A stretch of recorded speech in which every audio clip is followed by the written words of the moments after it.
vidas. Qué bueno es poder estar con todos y cada uno de ustedes. Y qué bueno es escuchar esas oraciones elevadas al trono de la gracia. Lo que nos motiva, lo que nos hace estar aquí en este día, es saber de que Dios escucha, es saber de que Dios tiene el control de todas las cosas, es saber de que Dios, una vez más, está inclinando su oído al clamor de su pueblo. Y hay tantas cosas por las que necesitamos estar delante de Dios. La primera, porque Él es Dios, porque necesitamos de Él, porque no hay nada más hermoso que estar en la presencia de Dios. Y justamente es lo que en esta mañana vamos a meditar. En el Salmo 15, un salmo hermosísimo que encontramos después en estos días que hemos estado hablando acerca o meditando acerca de los salmos anteriores, donde se ve la condición del hombre, la condición pecadora del hombre. El hombre que rechaza a Dios, el hombre que dice que no hay Dios y por tanto niega la existencia de algo tan evidente como pudimos ver ayer.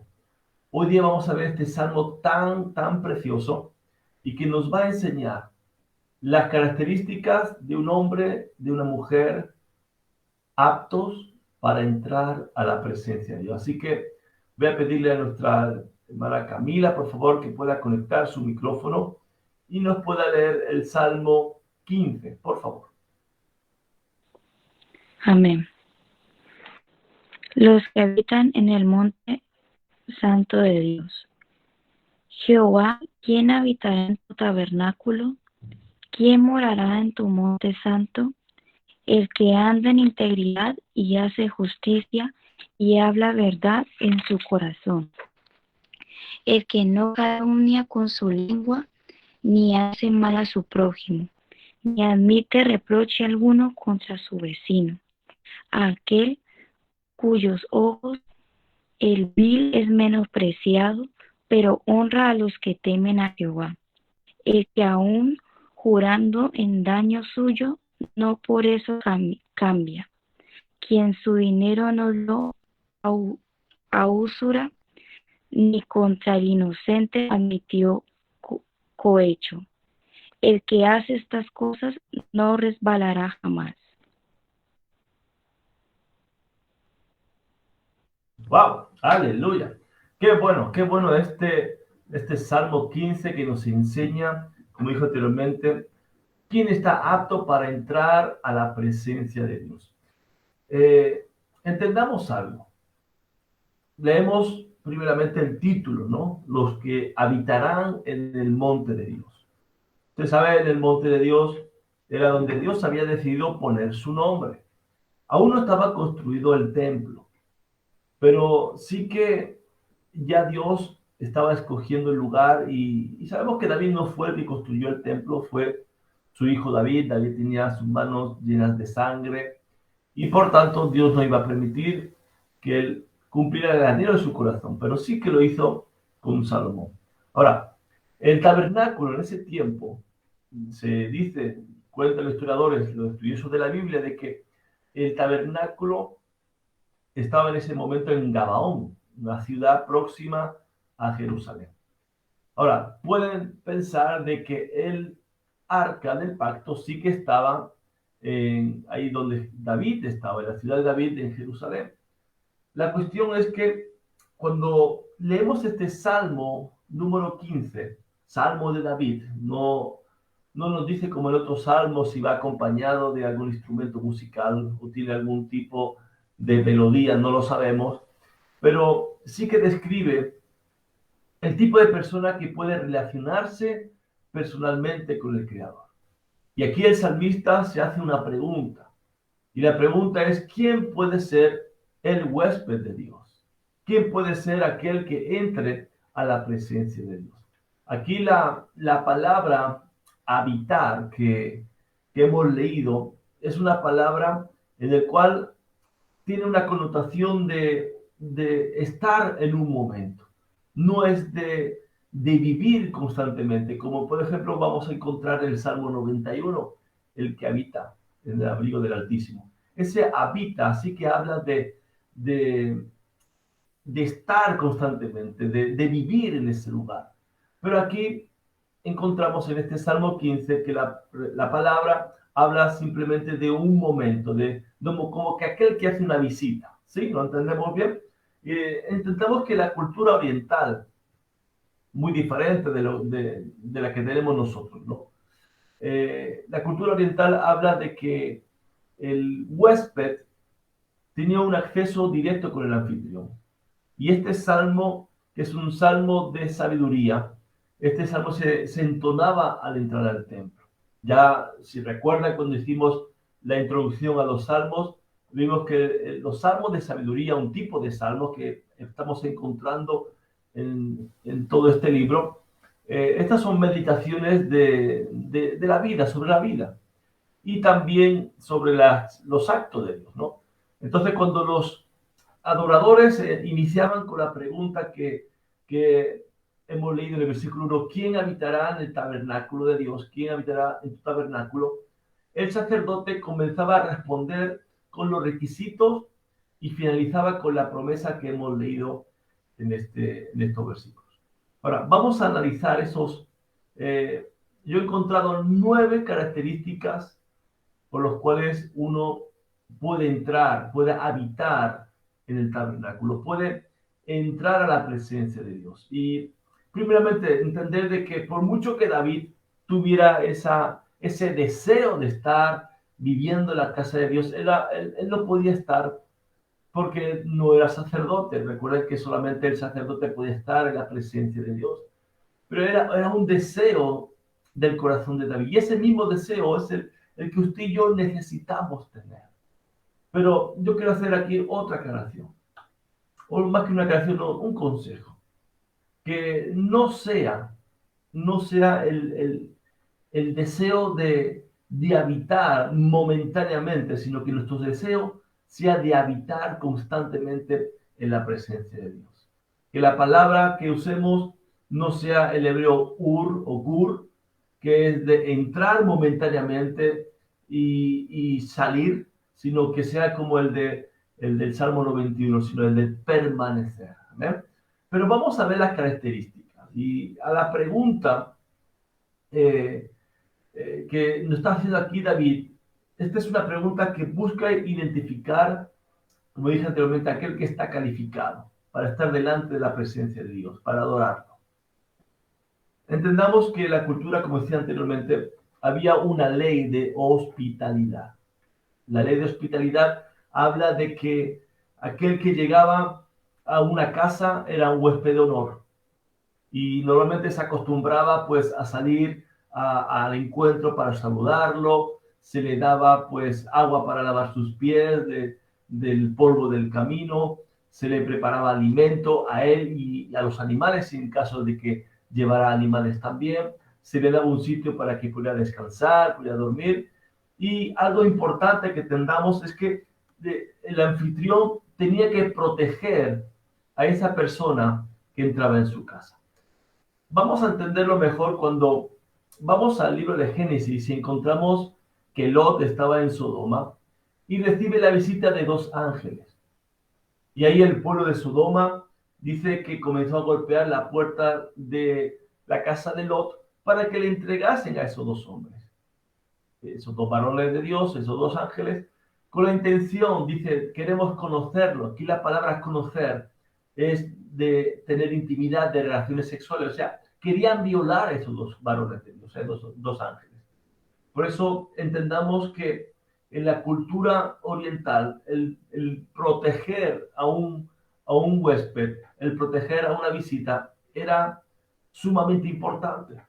Y por eso entendemos que Lot prefirió dar a sus hijas que no dar a los 2 varones, por el hecho de la hospitalidad.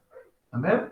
Así que estas son las características de aquel que entra en la casa y recibe todos esos honores. Así podemos entender ahora que cuando nosotros estamos, vamos a decirlo así, invitados en la casa de Dios, invitados a la presencia de Dios, nosotros vamos a estar a salvo, vamos a estar bajo la protección de Dios de todo enemigo y vamos a participar de todo lo abundante que Dios tiene para nuestras vidas ahí en su casa. Amén. Importante conocer este principio, esta ley de hospitalidad para poder entender realmente lo que David está exponiendo en este Salmo número 15. Como les dije, yo encontré 9 características que describen lo que Dios pide para todo aquel que desea entrar a la presencia de Dios. A la pregunta de quién habitará en tu santo templo, ahí vamos a ver que en el versículo 2 encontramos, a partir del versículo 2 encontramos esas características. La primera característica es aquel que es íntegro y justo. Integridad y justicia. Amados, nuestra conducta en la vida es un reflejo realmente de cómo es nuestra relación, nuestra comunión con Dios. Si usted tiene una relación íntima con Dios, usted va a tener una vida de integridad, de honestidad, de compromiso, una vida de justicia, ¿verdad? Va a hablar mucho. Aquel que no tiene una relación íntima con Dios, pues ya vemos cómo es su comportamiento. Primeramente, no tiene temor de Dios. Y el no tener temor de Dios hace que caminemos en pecado. Y aquí lo que Dios lo está haciendo, si alguien quiere entrar a mi presencia, quiere recibir los beneficios de mi casa como anfitrión, primeramente tiene que ser íntegro y justo. El apóstol Juan, en el capítulo 1, versículo 6, en su primera carta, dice que si decimos que tenemos comunión con Él y andamos en tinieblas, mentimos y no practicamos la verdad. Esta es una realidad, amados. Entendamos que este salmo que fue escrito bajo el antiguo pacto, por decirlo así, es el reflejo de lo que venía a ser las costumbres. Es decir, el caminar recto, el caminar en integridad, era la condición previa para tener comunión con Dios. Ahora estamos en el nuevo pacto y ese nuevo pacto es un pacto de gracia, es un pacto de fe y por tanto, fíjese la diferencia. El antiguo pacto se caminaba recto para poder tener relación con Dios. Ahora es al revés. Ahora por ese pacto, por la comunión que tenemos con Dios, da como resultado una vida recta. ¿Sí me están entendiendo? Por eso le decía que nuestra conducta en nuestra vida es el reflejo de nuestra comunión con Dios. Si tenemos buena relación con Dios, vamos a tener una buena conducta. Vamos a vivir en integridad, en honestidad, en compromiso. Vamos a vivir una vida de santidad, en definitiva. Pero todo eso lo hace como resultado de tener una comunión correcta con Dios. La segunda característica que encontramos en este versículo es que habla verdad en su corazón. Y aquí podemos ver que David entendió que una vida recta y justa se conoce por la forma de hablar de alguien. Jesús lo dijo de otra manera, porque de la abundancia del corazón habla la boca. Muchas veces, ya tratamos esto en salmos anteriores, ¿no? De cómo se expresa la persona, de la abundancia que hay en su corazón. Y si usted tiene su corazón lleno de la palabra de Dios, saturado de la palabra de Dios, su boca va a hablar palabras de fe, va a hablar verdad. Requisito importante para entrar en la presencia de Dios. Ahora, continuamos con más características. En el versículo 3 encontramos que el que no calumnia con su lengua. Y aquí calumniar, esta es una palabra bien fuerte. Cuando hablamos de calumniar, hablamos de hablar de una manera falsa, sobre una persona. Y, y hablar, pues, decir mentiras acerca de palabras o hechos que él supuestamente ha hecho. Lo único que se quiere causar es daño, es perjudicarle. Por eso la calumnia, amados, lo que hace es desprestigiar a alguien. Y normalmente la calumnia va cogida de la mano del chisme. Ay, ay, ay, ya vamos mal, ya vamos mal. La calumnia, amados, es algo tan perverso. Y como dije, lo que quiere es hacer caer, lo que quiere es desprestigiar a esa persona. El Proverbio 18:8, voy a pedirle a nuestra hermana Camila que nos pueda leer. Proverbios 18, versículo 8, nos habla acerca de aquel chismoso. Amén. Amén. Las palabras del chismoso son como bocados suaves y penetran hasta las entrañas. Wow. Léalo otra vez, por favor. Las palabras del chismoso son como bocados suaves y penetran hasta las entrañas. Aleluya. Muchas gracias.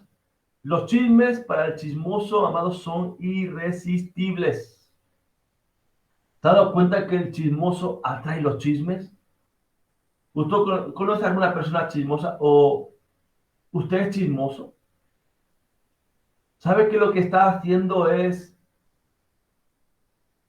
hacer cambiar a la gente la percepción que tiene de la otra persona cuando usted le va con un chisme? ¿Sabe que usted está desprestigiando el honor de esa persona? Dice que son como bocados suaves. O sea, el chisme lo que hace es alimentar el morbo por saber de la vida de los demás. ¿Se ha dado cuenta que la gente conoce más de su vida que usted mismo? Sí, porque se inventan cosas con el fin de hacerle daño, de desprestigiarle. Provoca daño en su honor. Y yo le decía que la palabra calumnia es algo grave. ¿Sabes por qué? Porque en el original, en griego, la palabra eh, calumnia es diabolos. Diabolos. De donde viene la palabra diablo. Y diablo significa calumniador, falso acusador. Es por eso que usted y yo tenemos que tener bien claro, si queremos entrar a la presencia de Dios, no ser calumniadores, no ser chismosos. Yo dije que el chisme lo que hace es cambiar nuestra manera de ver de la otra persona. Por eso tenemos que tener mucho cuidado a quién prestamos oídos. El apóstol Pablo nos dice en la palabra de que las malas conversaciones corrompen las buenas costumbres. Las malas conversaciones lo que hace es ver de una manera diferente a otra persona.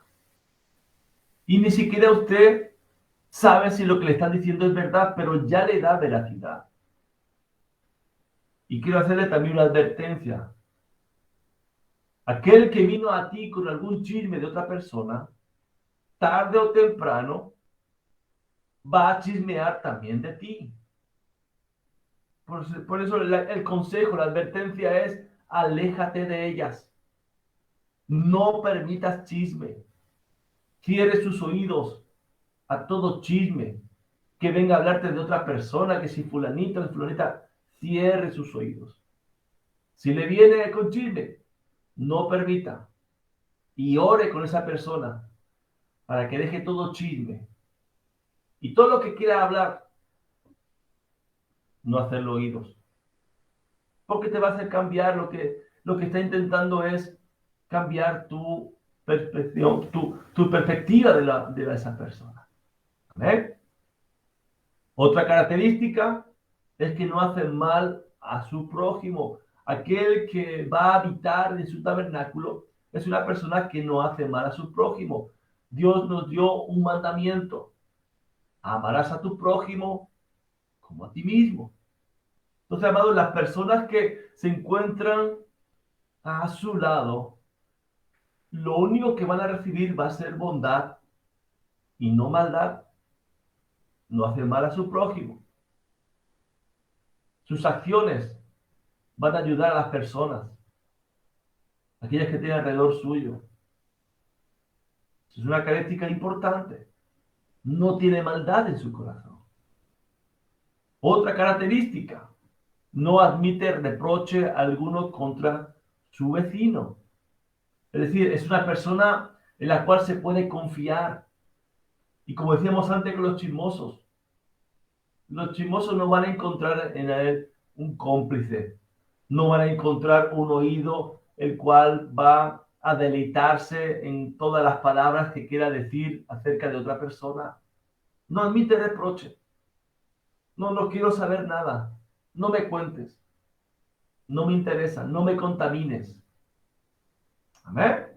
Características para poder entrar en la presencia de Dios. Ahora, la sexta característica que hemos encontrado aquí, dice el versículo 4, aquel a cuyos ojos el vil es menospreciado, pero honra a los que temen a Jehová.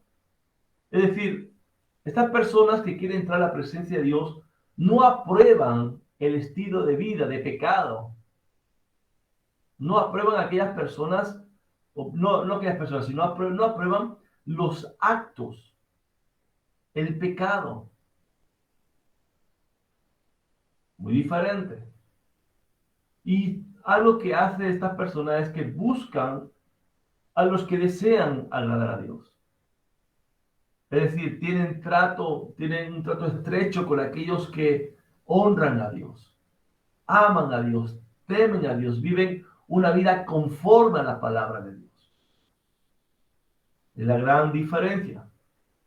Otra característica, el que aun jurando en daño suyo, no por eso cambia.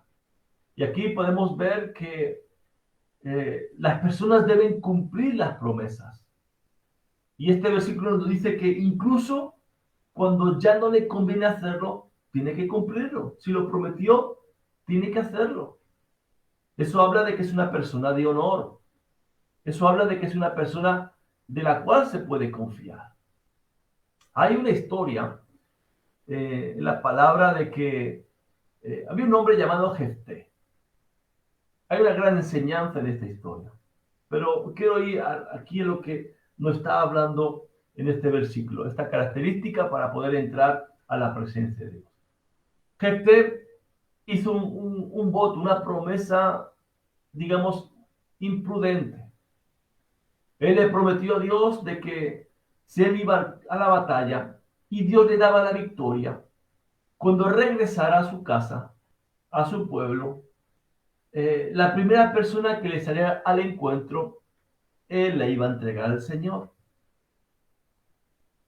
Sucedió que cuando Dios le dio la victoria y él estaba llegando a su casa, la persona que salió a ese encuentro fue su propia hija. Y él tuvo que cumplir el voto. Él tuvo que cumplir la promesa.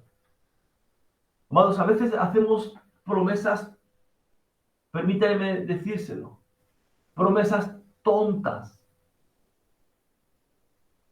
promesas llenas de emoción, que después no lo vamos a cumplir. Cuando yo temo, cuando alguien viene al altar con un testimonio y dice algo así como, yo a partir de ahora voy a servir al Señor todos los días de mi vida. Ay, Señor. Ahí me echo la mano a la cabeza. Porque está haciendo un voto que no va a cumplir. Si usted va a hacer un voto, hágalo en privado. ¿Sabe por qué? Porque al final el que queda mal es usted. No haga promesas a la ligera. Es más, fíjese cómo nuestro Señor Jesús nos enseñó acerca de las promesas. Por favor, Camila, si puede abrir su micrófono y nos pueda leer Mateo capítulo 5, versículos 33 al 37. Mateo 5, versículos 33 al 37.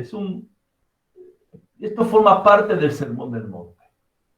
Y como le dijimos ya, este capítulo 5, 6 y 7 de Mateo, todo cristiano debería leerlo y saberlo de memoria prácticamente. Amén, por favor, léalo. Amén. Además, habéis oído que fue dicho a los antiguos, no perjurarás, sino cumplirás al Señor tus juramentos. Pero yo os digo, no juréis en ninguna manera, ni por los cielos, porque es el trono de Dios, ni por la tierra, porque es el estrado de sus pies, ni por Jerusalén, porque es la ciudad del gran rey, ni por tu cabeza jurarás, porque no puedes hacer blanco o negro un solo cabello, pero sea vuestro hablar sí, sí, no, no, porque lo que es más de esto, de mal procede. Amén, muchas gracias, Camila. Amén. Eso es lo que decían los antiguos, no jurarás, vas a cumplir tus juramentos, pero Jesús dice, no juréis.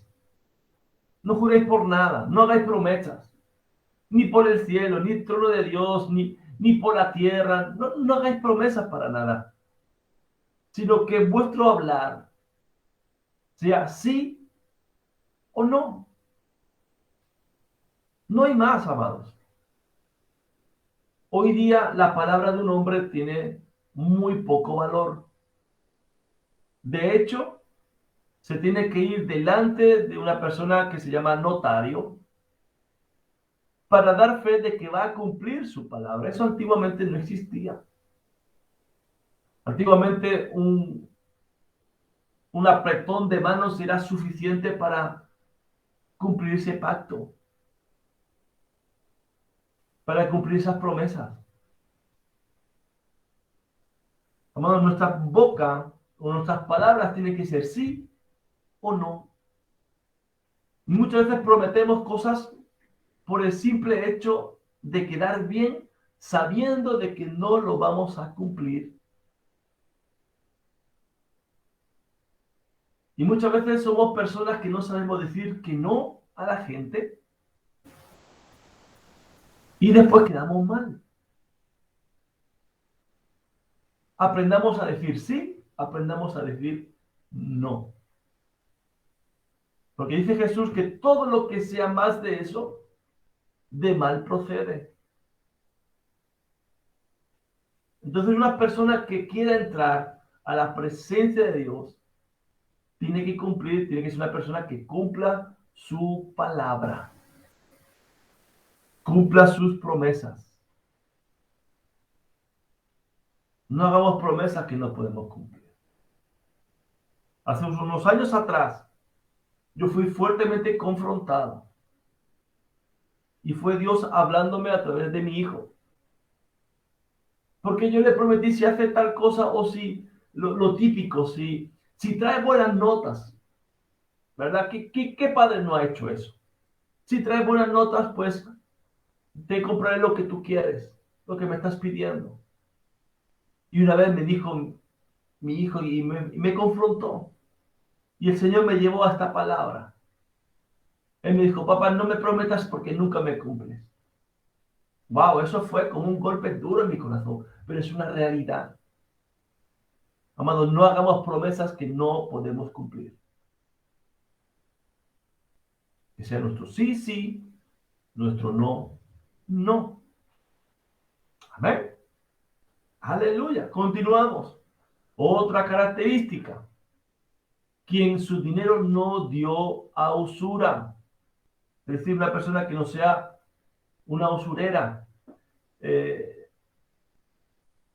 Aquí el problema no es que se cobre intereses por los préstamos. Aquí el problema es a quién se le está cobrando ese interés. Y el caso era que era el pobre. De hecho, la ley prohibía que los israelitas abusaran económicamente de sus hermanos. Si usted lee Éxodo y Levítico, va a encontrar diferentes versículos que hablan de ello. Entonces, aquí lo que está diciendo el Señor, no seas usurero, es decir, ayuda a los demás y no saques provecho de ellos. No saques provecho de sus necesidades. No saques provecho. O sea, no estés cobrando intereses a aquel que sabes que si acude a ti es por una necesidad. No acude a ti porque le gusta de ver a la gente. No. Tiene una necesidad, usted le puede ayudar, hágalo, pero no se aproveche de esa necesidad. Es lo que Dios nos está hablando aquí. Esta es una característica si usted y yo queremos entrar a la presencia de Dios. Otra característica, dice, ni contra el inocente admitió cohecho. Es decir, él busca hacer lo correcto y proteger a los inocentes, a pesar de recibir quizás presiones o incluso sobornos. Porque el cohecho es el acto de recibir un soborno. Es decir, no ir en contra de aquel inocente porque hay alguien que tiene más poder. Y esto lo vemos constantemente en la política, ¿verdad? Desgraciadamente. De que tiene poder y le aprieta para que le favorezca. Le soborna para que pueda ser favorecido. Pero Dios dice, si quieres entrar en mi tabernáculo, tú no puedes dejar de proteger a los inocentes por cualquier regalo, por decirlo así. Amén. Y termina este Salmo número 15 con una promesa hermosa. El que hace estas cosas, estas nueve características que hemos estado hablando, no resbalará jamás. Es decir, la persona que viva conforme a estos principios va a gozar de la bendición, va a gozar de la seguridad de Dios. Amados, aquel que cumple estas características será un huésped en el tabernáculo de Dios para siempre. Aleluya, aleluya. Por favor, hermana Camila, abra su micrófono y dé gracias al Señor por la palabra de hoy. Amén. Padre amado, Padre bendito, gracias Señor por tu palabra, Padre.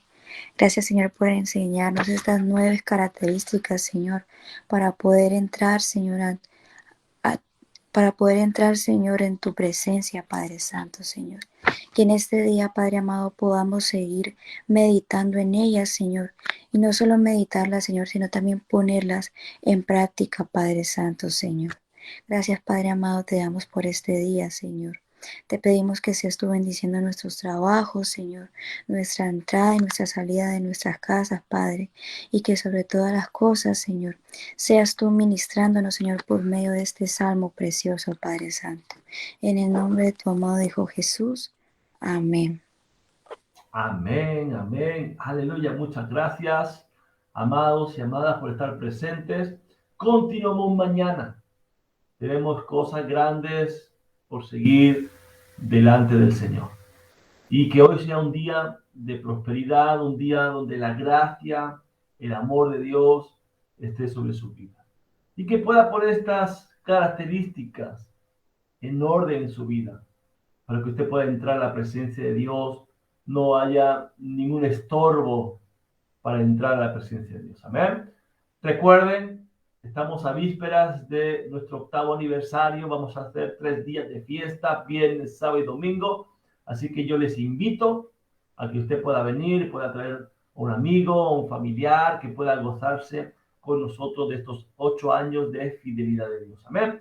Estaremos hablando, atentos a los grupos, estaremos dando publicidad, todo lo que Dios va a hacer y va a seguir haciendo. Amén. Ha hecho y seguirá haciendo en nuestras vidas. Amén. Que Dios los bendiga, Dios los guarde, Dios los proteja y que la gracia de Dios abra puertas que están cerradas.